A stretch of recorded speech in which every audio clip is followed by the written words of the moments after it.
Hello everyone, इस video में again हमने एक इलस्ट्रेशन लिया है बेस्ड अपॉन गॉस थ्योरम और यहाँ पर अगेन आप सॉलिड एंगल का कॉन्सेप्ट देखोगे कि उसी को यूज़ करके इस न्यूमेरिकल या इस टाइप के न्यूमेरिकल को आप सॉल्व कर सकते हो। अब यहाँ पर अगर मैं पहले इलस्ट्रेशन की बात करूँ, आपके पास यहाँ पर एक पॉइंट चार्ज है और ये पॉइंट चार्ज इस स्फीयर में यहाँ पर इसके सेंटर पर है और ये एनक्लोज हो रहा है। दैट मीन्स मैं बोल सकता हूँ कि आपके स्फीयर से जो टोटल फ्लक्स बाहर आ रहा होगा according to Gauss theorem, total flux it will be Q by epsilon naught. तो स्टेप नंबर 1 आपके पास है कि जो टोटल फ्लक्स इस पूरे स्फीयर से बाहर आ रहा होगा because of the point charge it will be equal to Q divided by epsilon naught. ये आपका पहला पॉइंट है।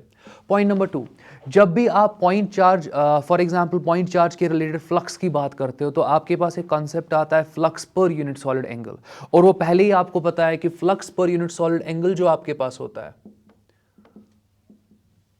It is equal to Q divided by 4 pi epsilon naught. तो अगेन ये हमने डिस्कस किया हुआ है प्रीवियस वीडियोस में, तो अगर आपने ये चीज नहीं पढ़ी हुई है आप प्रीवियस वीडियोस चेक करो, आपको समझ में आएगा कि ये रिजल्ट आ कहां से रहा है। अब नेक्स्ट पार्ट यहां पर देखते हैं। अब क्वेश्चन आपको ये बता रहा है कि यहां पर find the flux through shaded reason. That means आपके पास पूरा स्फीयर है, आपके पास स्फीयर के सेंटर पे आपने चार्ज रखा हुआ है। क्वेश्चन आपको ये नहीं बोल रहा है कि पूरे स्फीयर से कितना फ्लक्स बाहर आ रहा है, नहीं, क्वेश्चन यहां पर सिर्फ आपको बोल रहा है एक पर्टिकुलर पार्ट से आप बताओ कितना फ्लक्स बाहर आ रहा है, और वो पार्ट कौन सा है, वो आपके पास ये सिंपली शेडेड एरिया है। आप देख सकते हो कि आपके पास जो स्फीयर के इर्द गिर्द का कर्व सरफेस एरिया है, एक स्ट्रिप लिया गया है और उसी स्ट्रिप के थ्रू आपको दिखाना है, इस शेडेड एरिया के थ्रू आपको दिखाना है कितना फ्लक्स यहां पर सिंपली बाहर आ रहा है। अब सिंपल प्रॉब्लम है ये, यहां पर आपको क्या करना है, अगर मैं बात यहां पे करूं, आपके पास यहां चार्ज है क्यू, बराबर सेंटर पे आपने रख दिया है, सिमेट्री है यहां पे। और अगेन प्रीवियस वीडियोस में हमने देखा हुआ है कि जब भी ऐसा कोई सिचुएशन होगा आप एज्यूम कर सकते हो कि आपका चार्ज एक शीट पर है। ये जो है आपको यहां पे नीचे एक सर्कुलर डिस्क जैसा कुछ दिख रहा है, आप इसको एज्यूम कर सकते हो शीट। दैट मींस आधा फ्लक्स नीचे की तरफ जा रहा होगा, आधा फ्लक्स ऊपर की तरफ जा रहा होगा। कहने का मतलब ये है टोटल फ्लक्स को आप पहले डिवाइड कर सकते हो 2 हिस्सों में। आप बोल सकते हो कि आधा फ्लक्स ऊपर वाले हेमिस्फीयर से निकल रहा है, आधा फ्लक्स नीचे वाले हेमिस्फीयर से निकल रहा है। दैट मींस नीचे वाला पार्ट आप एलिमिनेट कर सकते हो, नीचे वाला पार्ट यहां पर आप एलिमिनेट कर सकते हो। तो ये आप नीचे वाला पार्ट मैंने एलिमिनेट कर दिया। कहने का मतलब अब ऊपर से कितना फ्लक्स जा रहा होगा, ऊपर से आपका फ्लक्स जा रहा होगा Q by 2 epsilon not. Total flux पूरे स्फीयर से जो बाहर आ रहा था it was Q by epsilon not. But symmetry से आपने देखा कि नीचे वाले हेमिस्फीयर से जो फ्लक्स निकलेगा उतना ही ऊपर वाले हेमिस्फीयर से फ्लक्स निकलेगा। मैं बोल सकता हूं तीसरा पॉइंट, जो आपका टोटल फ्लक्स है यहां पे, आप इसको बोल सकते हो it is flux through first hemisphere plus आपके पास आएगा फ्लक्स थ्रू सेकेंड हेमिस्फीयर। इसको आप लिख सकते हो twice flux through hemisphere. That means आपके पास यहां पर फ्लक्स थ्रू हेमिस्फीयर जो आएगा, अब अपर हेमिस्फीयर और लोअर हेमिस्फीयर है, अपर हेमिस्फीयर के थ्रू जो फ्लक्स आपका निकल रहा है यहां पे, आप इसको लिख सकते हो it is half of the total flux, it is half of the total flux. और इसको आप फर्दर लिख सकते हो हाफ ऑफ टोटल फ्लक्स आपके पास क्यू बाय एप्सिलॉन नॉट है, तो आप डायरेक्टली इसको लिख सकते हो Q divided by twice epsilon naught. तो ये तो पहला स्टेप हो गया। कहने का मतलब ये है कि मुझे तो बस इस शेडेड एरिया के थ्रू निकालना है कितना फ्लक्स बाहर आ रहा है, बट मैंने पहला स्टेप क्या किया, मैंने देखा कि ऊपर वाले हेमिस्फीयर के थ्रू कितना फ्लक्स बाहर आ रहा है। अब जिनको गॉस लॉ बहुत अच्छे से आता होगा ना, तो उनको एग्जैक्टली ये स्टेप करने में बहुत आसानी होगी, वो विद इन सेकेंड्स सीधे दिमाग में ये कैलकुलेशन कर सकते हैं कि ऊपर वाले हेमिस्फीयर से इतना फ्लक्स बाहर आएगा, नीचे वाले हेमिस्फीयर से भी इतना ही फ्लक्स बाहर आएगा। यहां पर सारी सिमेट्री है, तो होपफुली अभी तक किसी को डाउट नहीं होगा। नेक्स्ट पार्ट पे आ जाते हैं। अब यहां पर आपको पता है कि पूरा फ्लक्स कितना इस पूरे रीजन से बाहर आ रहा है, अपर हेमिस्फीयर से कितना फ्लक्स बाहर आ रहा है, इसका नॉलेज आपके पास है, Q divided by twice epsilon not. Point number 1। दूसरा इंपॉर्टेंट पॉइंट, आप यहां पर देख सकते हो कि यहां पर एक माउथ जैसा क्रिएट हो रहा है, ये माउथ जैसा क्रिएट हो रहा है। इस माउथ के थ्रू जो भी फ्लक्स बाहर आ रहा होगा वो ऊपर वाले पार्ट से बाहर आ रहा होगा, रिमेनिंग फ्लक्स आपका यहां से बाहर आ रहा होगा।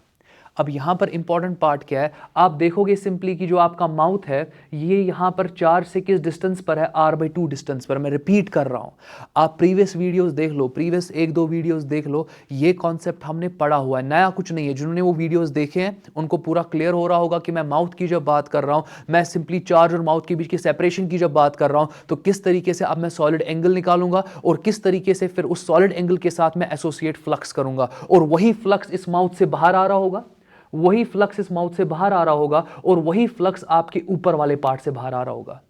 तो आप यहां पे क्या कर सकते हो, आप ऊपर वाले पार्ट से फ्लक्स जो बाहर आ रहा है वो निकाल सकते हो। तो रिमेनिंग फ्लक्स जो आपके पास होगा वो इस कर्व सरफेस से बाहर आ जाएगा। तो प्रॉब्लम बहुत आसान है। अब करना क्या है, आपको पहले देखना है कि माउथ कितना सॉलिड एंगल यहां पर सबटेंड करता है। अब देख लो यहां पे मैं सिंपली यहां पर एक कोन ड्रॉ कर सकता हूं। या आप देख सकते हो ये कोन मैंने यहां पे ड्रॉ किया,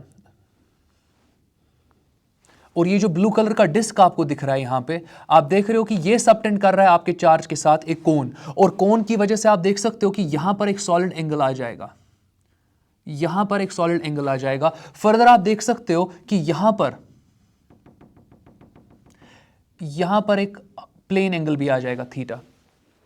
अब सॉलिड एंगल निकालना है आपको, तो डायरेक्टली मैं यहां पे स्टेप नंबर 4 लिख रहा हूं कि आपके पास जो सॉलिड एंगल होता है it is 2 pi 1 minus cos of theta, और आपको पता है आप इसको लिख सकते हो 2 पाई 1 माइनस कॉस थीटा आपका होता है बेस बाय हाइपोटेन्यूज। अब देख सकते हो आप थीटा जो आपके पास है, तो अगर मैं बेस की बात करूं, बेस तो ये वाला पार्ट है adjacent side that is r/2, hypotenuse आपका सिंपली स्फीयर का रेडियस है that is r।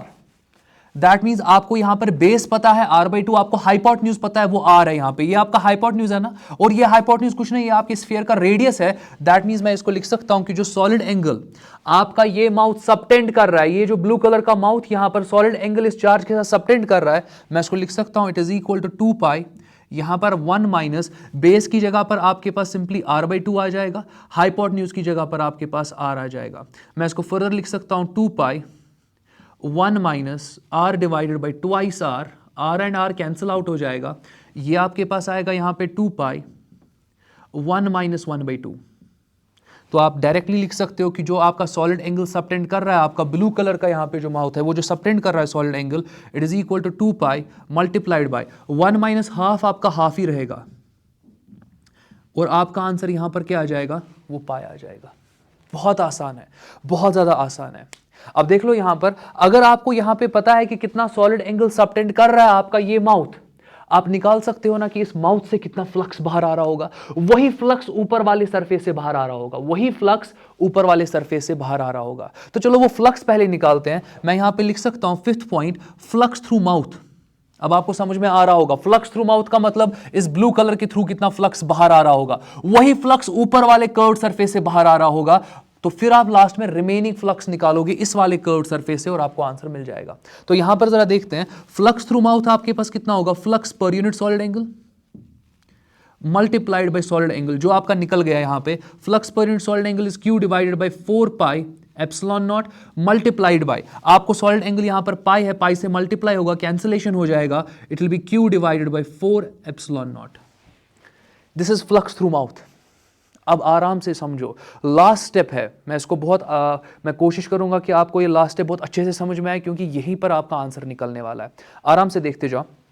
6th step, जो फ्लक्स आपके अपर हेमिस्फीयर से निकल रहा है, जो पूरे अपर हेमिस्फीयर में फ्लक्स बाहर आ रहा है, आप इसको डिवाइड कर सकते हो ना फ्लक्स थ्रू माउथ प्लस आपके पास flux through curved surface area या शेडेड एरिया, शेडेड रीजन के थ्रू जो फ्लक्स बाहर आ रहा है, आप सिंपली इन दो का समेशन बोल सकते हो, that is the total flux through upper hemisphere. अच्छा, अपर हेमिस्फीयर से कितना फ्लक्स बाहर आ रहा है, Q divided by twice epsilon not. आप चेक कर सकते हो आपके अपर हेमिस्फीयर जो आपको देकर है, यहां से कितना फ्लक्स बाहर आ रहा है, Q divided by twice epsilon naught. Further देखते हैं, it is equal to flux through mouth आपका निकल रहा है Q divided by 4 epsilon naught plus जो आपको निकालना है flux through curved surface area, जिसको आप बोल सकते हो फ्लक्स थ्रू शेडेड रीजन। अब यहां पर मैं डायरेक्टली बोल सकता हूं ना, इसको ट्रांसपोज यहां कर दो, तो जो फ्लक्स आपके शेडेड रीजन से बाहर आ रहा होगा, कर्व्ड सरफेस एरिया के थ्रू बाहर आ रहा होगा, it will be Q by 2 epsilon naught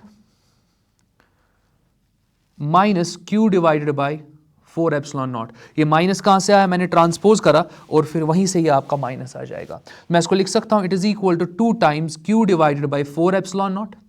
मैंने ऊपर भी 2 से मल्टीप्लाई किया, नीचे भी 2 से मल्टीप्लाई किया, बन गया 2 by 4 Q by epsilon naught, minus आपके पास आ जाएगा Q बाय 4 एप्सिलॉन नॉट।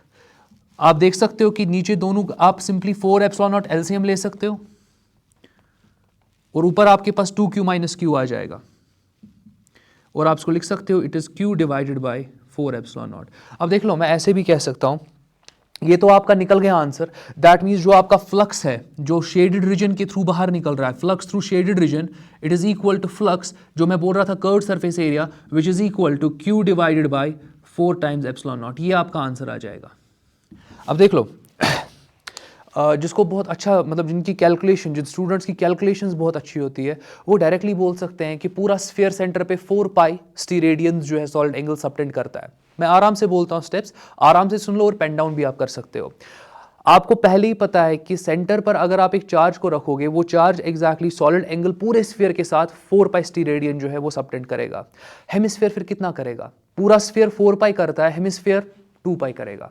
अब अगर आपने यहां पे सॉलिड एंगल निकाल दिया कि जो ऊपर वाला रीजन है ये पाई सॉलिड एंगल सबटेंड कर रहा है, दैट मींस रिमेनिंग पार्ट कितना सबटेंड कर रहा होगा? रिमेनिंग पार्ट पाई सबटेंड कर रहा होगा। मैं रिपीट करता हूं, पूरा स्फीयर 4 पाई सबटेंड करता है सेंटर पर सॉलिड एंगल, पॉइंट नंबर 1। दूसरा पॉइंट, आपका हेमिस्फीयर कितना करेगा? सिर्फ 2 पाई, सिर्फ 2 पाई। अब अगर आपको ऊपर वाला रीजन मिल रहा है कि ऊपर वाला रीजन पाई सबटेंड कर रहा है सॉलिड एंगल आपके सेंटर पर, तो रिमेनिंग वाला रीजन कितना करेगा? पाई। तभी जाके पाई प्लस पाई क्या बनेगा? 2 पाई। और वही तो हेमिस्फीयर करता है ना सॉलिड एंगल सबटेंड सेंटर पे।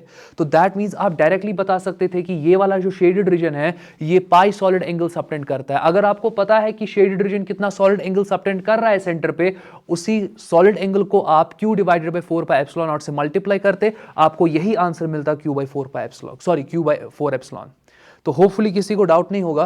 प्रॉब्लम बहुत आसान है, आप इसको अलग तरीकों से सॉल्व कर सकते हो। अब जो मेरा अप्रोच था, मैंने अप्रोच किस तरीके से बनाया, मैंने पहले सिंपली अपर हेमिस्फीयर लोअर हेमिस्फीयर में डिवाइड करा प्रॉब्लम को। फिर अपर हेमिस्फीयर में मैंने देखा माउथ के थ्रू कितना फ्लक्स बाहर जा रहा है, वो आपने इवैल्यूएट करा, that was Q by 4 epsilon. फिर आपको पता था कि अपर हेमिस्फीयर से कितना बाहर आ रहा है फ्लक्स, आपको पता है इस माउथ के थ्रू इस वाले पार्ट से कितना फ्लक्स बाहर आ रहा है। फिर शेडेड वाले रीजन से आपने यहां पर माइनस करके दैट मींस डिफरेंस देखा आपने, और वहां से आपको पता चला कि शेडेड रीजन के थ्रू कितना फ्लक्स बाहर आ रहा है। तो इसी तरीके से हमने प्रॉब्लम को सॉल्व किया। नेक्स्ट वीडियो में मिलते हैं, आज के लिए इतना काफी। Take care.